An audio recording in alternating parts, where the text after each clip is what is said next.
ಅಡ್ಡ ಮತದಾನದ ಬಗ್ಗೆ ಅಧ್ಯಕ್ಷರು ಮೊದಲೇ ಮಾಹಿತಿಯನ್ನ ಪಡ್ಕೊಂಡಿದ್ದಾರೆ. ಸರಿಯಾದ ಸಮಯದಲ್ಲಿ ಸೂಕ್ತ ಕ್ರಮ ತಗೊಳ್ತೀವಿ ಅಂತ ಹೇಳಿದ್ದಾರೆ ಅನ್ನೋ ವಿಚಾರವನ್ನ ಇವತ್ತು ಆರೋಗ್ಯ ತಿಳಿಸಿದ್ದಾರೆ. ನಿತಿನ್ ನಬೀನ್ ಅವರನ್ನ ಭೇಟಿಯಾದ ಬಳಿಕ ಆರ್ ಅಶೋಕ್ ಮಾಹಿತಿ ನೀಡಿದ್ರು.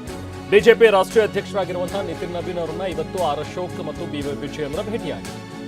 ಗೆಲುವಿಗಾಗಿ ಹೊಂದಾಣಿಕೆ ಮತ್ತು ಒಗ್ಗಟ್ಟಿನ ಬಗ್ಗೆ ಸಲಹೆ ನೀಡಿದ್ದಾರೆ. ಹಾಗೆ ಕ್ರಾಸ್ ವೋಟಿಂಗ್ ಬಗ್ಗೆ ನಮಗೆ ಬಿಡಿ, ನಾವು ನೋಡ್ಕೋತೀವಿ ಅಂತ ಕೂಡ ಅವರು ಹೇಳಿದ್ದಾರೆ. ಅಡ್ಡ ಮತದಾನ ಮಾಡಿದವರ ವಿರುದ್ಧ ಖಂಡಿತವಾಗ್ಲೂ ಕ್ರಮ ಆಗುತ್ತೆ. ನಿತಿನ್ ನಬೀನ್ ಭೇಟಿ ಬಳಿಕ ಆರ್ ಅಶೋಕ್ ಕೊಟ್ಟಂತಹ ಸ್ಟೇಟ್ಮೆಂಟ್. ನಾವು ನಮ್ಮ ಅಧ್ಯಕ್ಷರು ಮತ್ತು ನಮ್ಮ ವಿಪ್ಪು ನಾವೆಲ್ಲರೂ ಕೂಡ ನಮ್ಮ ರಾಷ್ಟ್ರೀಯ ಅಧ್ಯಕ್ಷರನ್ನು ಭೇಟಿ ಮಾಡಿ ಕರ್ನಾಟಕದಲ್ಲಾಗಿರುವಂಥ ಬೆಳವಣಿಗೆಯನ್ನು ಭಾಳ ಕೂಲಂಕುಷವಾಗಿ ಅವರಿಗೆ ಹೇಳಿದಿರಿ. ಸೊ ನಾವು ಹೋಗೋಕ್ಕೆ ಮುಂಚೆ ಅವರನ್ನು ಕೂಡ ಭಾಳ ಇನ್ಫಾರ್ಮೇಷನ್ಸನ್ನು ತಗೊಂಡಿದ್ದಾರೆ. ಯಾರು ಈ ಥರ ಮಾಡಿರ್ಬೋದು ಅನ್ನೋ ಅಂಕಿಅಂಶನೂ ಕೂಡ ಅವರ ಹತ್ರ ಮಾಹಿತಿ ಇದೆ. ನಾವು ಇಲ್ಲಿ ನಡೆದಿರೋವಂಥ ಘಟನೆ ಏನಾಗಿದೆ ಅದರ ಬಗ್ಗೆ ರಾಷ್ಟ್ರೀಯ ನಾಯಕರು ನೀವು ಕೊಟ್ಟಿರೋವಂಥ ಮಾಹಿತಿ ಮೇರೆಗೆ, ನಾವು ಕೊಟ್ಟಿರೋವಂಥ ಮಾಹಿತಿ ಮೇರೆಗೆ ಅವ್ರ ಮೇಲೆ ನಾವು ಸರಿಯಾದಂಥ ಸಮಯಕ್ಕೆ ಸೂಕ್ತ ಕ್ರಮಗಳನ್ನು ನಾವು ತೆಗೆದುಕೊಳ್ತೀವಿ. ನಮ್ಮ ಮೇಲೆ ಬಿಡಿ, ನಾವು ಅವರಿಗೆ ಸರಿಯಾದಂಥ ಪಾಠವನ್ನು ನಾವು ಕಲಿಸ್ತೀರಿ. ಪಾರ್ಟಿಗೆ ದ್ರೋಹ ಬಗ್ದವ್ರಿಗೆ, ಮೋಸ ಮಾಡಿದವ್ರಿಗೆ ಅನ್ನೋ ಮಾತನ್ನು ಸ್ಪಷ್ಟವಾಗಿ ಹೇಳಿದ್ದಾರೆ. ಮತ್ತು ಕರ್ನಾಟಕದಲ್ಲಿ ಪಾರ್ಟಿಯನ್ನು ಮುಂದಿನ ಚುನಾವಣೆಯಲ್ಲಿ ಗೆಲ್ಲಿಸುವಂಥ ದೃಷ್ಟಿಯಿಂದ ಒಳ್ಳೆಯ ಒಗ್ಗಟ್ಟಾಗಿ ಒಳ್ಳೆ ರೀತಿಯಾಗಿ ಮುನ್ನಡಿಬೇಕು ಅನ್ನೋ ಮಾತನ್ನು ಕೂಡ ಹೇಳಿದ್ದಾರೆ. ಸೊ ಒಟ್ಟಾರೆ ಒಳ್ಳೆಯ ರೀತಿಯಾದಂಥ ಒಂದು ಮಾತುಕತೆ ಆಯಿತು. ಹಲವಾರು ಪಕ್ಷದ ಸಂಘಟನೆ ಬಗ್ಗೆ ಹಲವಾರು ಸಲಹೆ ಸೂಚನೆಗಳನ್ನು ಕೊಟ್ಟಿದ್ದಾರೆ. ನಮ್ಮ ಇಬ್ಬರು ಜನರಲ್ ಸೆಕ್ರೆಟರಿನೂ ಅದರಲ್ಲಿ ಭಾಗಿಯಾಗಿದ್ದರು, ನಮ್ಮ ರಾಷ್ಟ್ರೀಯ ಅಧ್ಯಕ್ಷರಿದ್ದರು. ನಾವೆಲ್ಲ ಒಟ್ಟಾಗಿ ಹೋಗಿ ಮಾತಾಡಿದ್ದೀರಿ. ಸೊ ಯಾರು ತಪ್ಪು ಮಾಡಿದ್ದಾರೆ, ಕ್ರಾಸ್ ವೋಟಿಂಗ್ ಮಾಡಿದ್ದಾರೆ, ಅವ್ರ ಮೇಲೆ ಕೇಂದ್ರದ ನಾಯಕರು ಸೂಕ್ತ ಕ್ರಮಗಳನ್ನು ತೆಗೆದುಕೊಳ್ತೀನಿ ಅನ್ನೋ ಮಾತನ್ನು ಸ್ಪಷ್ಟವಾಗಿ ಹೇಳಿದ್ದಾರೆ. ಅದನ್ನು ಅವರು ಹೇಳಿಲ್ಲ, ನಮ್ಮ ಮೇಲೆ ಬಿಡಿ ಅಂತ ಹೇಳಿದ್ದಾರೆ. ಏನಾಗಿದೆ ಅನ್ನೋದ್ರ ಮೇಲೆ ನಮ್ಮ ಮೇಲೆ ಬಿಡಿ, ನಿಮಗಿರೋ ಅಂಥ ಮಾಹಿತಿ ಏನೇನಿದೆ ಕೊಡಿ, ಇನ್ನೂ ಮಾಹಿತಿ ಏನು ಸಿಗುತ್ತೆ ಅದನ್ನು ಕೊಡಿ.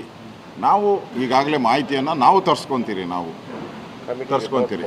ಇಲ್ಲ, ನಾವು ಗೆದ್ದಿದ್ದೀರಿ 2 ಸೀಟನ್ನು. ನಾವು ಗೆದ್ದಿದ್ದೀರಿ, ಕ್ರಾಸ್ ವೋಟಿಂಗ್ ಆಗಿದೆ ಅಷ್ಟೇ. ಗೆದ್ದಿದ್ದೀರಿ ನಾವು, ಕ್ರಾಸ್ ವೋಟಿಂಗ್ ಆಗಿದೆ. ಆ ಕ್ರಾಸ್ ವೋಟಿಂಗ್ ಬಗ್ಗೆ ಪಾರ್ಟಿಯಲ್ಲಿ ಇನ್ನಷ್ಟು ನಮಗೆ ಮಾಹಿತಿಗಳು ಬೇಕು.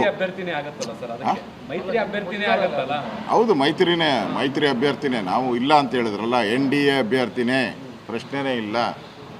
ಆದ್ದರಿಂದ ಇನ್ನಷ್ಟು ಮಾಹಿತಿನ ಕಲೆಕ್ಟ್ ಮಾಡೋಕ್ಕೆ ನಾವು ಸಮಯವನ್ನು ಕೇಳಿ.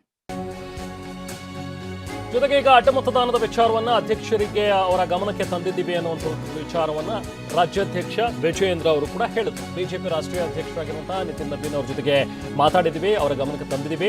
ಅವರಿಗೆ ಅವರದ್ದೇ ಆದಂತಹ ಮಾಹಿತಿ ಇದೆ. ಆಲ್ರೆಡಿ ಅವರು ಕೂಡ ಮಾಹಿತಿಯನ್ನು ತರಿಸ್ಕೊಡಿದ್ದಾರೆ.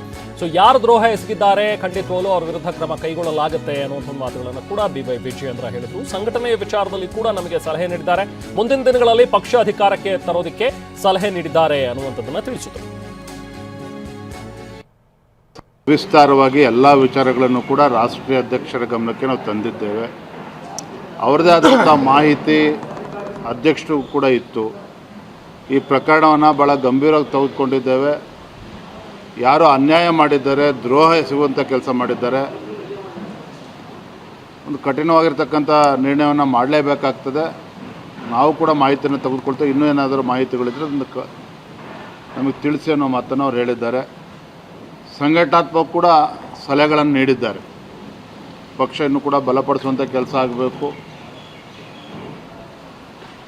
ಮುಂದಿನ ದಿನಗಳಲ್ಲಿ ರಾಜ್ಯದಲ್ಲಿ ಪಕ್ಷ ಅಧಿಕಾರಕ್ಕೆ ಬರಬೇಕು. ಆ ನಿಟ್ಟಿನಲ್ಲಿ ಒಟ್ಟಿಗೆ ಸೇರಿ ಕೆಲಸ ಮಾಡಬೇಕು ಅನ್ನೋ ವಿಚಾರನೂ ಕೂಡ ಅವ್ರು ಹೇಳಿದ್ದಾರೆ. ಇದೆಲ್ಲವೂ ಕೂಡ ನಾವು ಕೇಂದ್ರದಲ್ಲಿ ಆಡಳಿತ ನಡೆಸ್ತಾ ಇರ್ತಕ್ಕಂಥ ಒಂದು ಪಕ್ಷ, ಹಾಗೆ ಕೇಂದ್ರ ಅವ್ರದ್ದು ಆದಂಥ ಮಾಹಿತಿಗಳಿದ್ದಾವೆ. ಅದನ್ನು ಹುಡುಕುವಂಥ ಕೆಲಸ ಎಲ್ಲರೂ ಸೇರಿ ಮಾಡ್ತಾರೆ. ಬಂದೇ ಬರುತ್ತಪ್ಪ, ಬಂದೇ ಬರುತ್ತೆ, 100% ಗೊತ್ತಾಗುತ್ತೆ. ಏನು ಬಂದಿಲ್ಲ ಗುರು, ಬಂದರೆ ಹೇಳ್ತೀನಿ.